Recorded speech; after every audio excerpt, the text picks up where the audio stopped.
Bọn bạn đấy. Hey.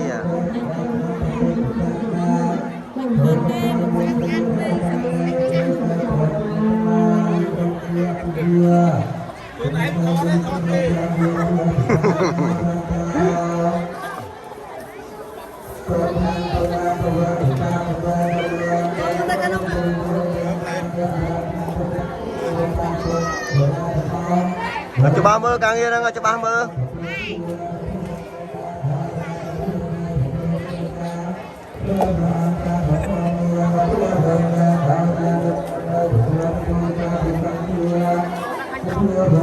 Cho 3 năm đó nữa.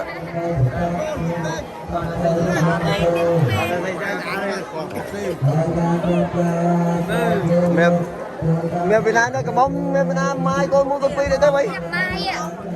Ai ôi con thì chung rồi cả tay nó tôi coi thì chung